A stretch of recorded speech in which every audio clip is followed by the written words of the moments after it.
स्वागत है दोस्तों आपका आपकी बार यूपीएससी पार में। और मैं उम्मीद करता हूँ आप लोग बहुत ज़्यादा कॉन्फिडेंट होगे और आपकी तैयारी बहुत अच्छी होगी परसों के पेपर के लिए।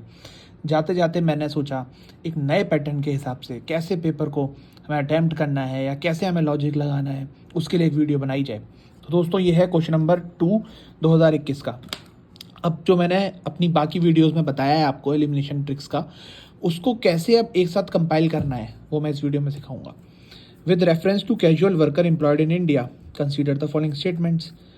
अब all casual workers are entitled for employee provident fund coverage. Suppose करो आपको नहीं पता. All casual worker are entitled for regular working hours and overtime payment. Suppose करो आपको नहीं पता.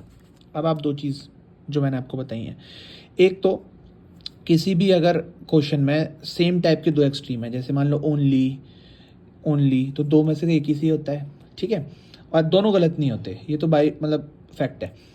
और अगर है कि मान लो दो एक्सट्रीम है, ओनली है और एक्सटेंट है या नेटिव है, तो भी दोनों में से एक ही सही होगा।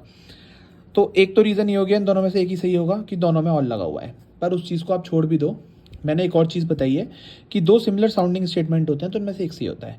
All casual worker are entitled, all casual worker entitled, तो इन दोनों में से एक सही होगा। हमें नहीं पता नए पैटर्न के हिसाब से कि मतलब कौन सा सही है कौन सा नहीं है, पर नए पैटर्न का जो फ़ायदा है ना वो यही है, अब हमें पता करने की ज़रूरत ही नहीं है।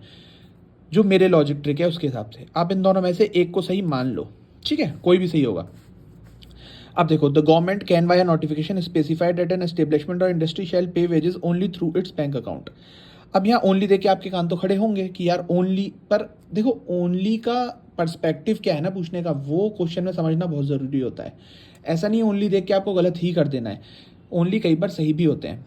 यहाँ जब गवर्नमेंट की बात होती है, तुम कभी भी देखना, स्टेट गवर्नमेंट की बात हो या गवर्नमेंट की बात हो, अगर यहाँ कॉन्स्टिट्यूशन मेंशन होता है तो ये लोग खेल करते हैं, फंसाते हैं। अदरवाइज ये कभी भी स्टेट गवर्नमेंट को या हाई कोर्ट को या सुप्रीम कोर्ट को या गवर्नमेंट बॉडी को नीचा नहीं दिखाते, डिमीन नहीं करते।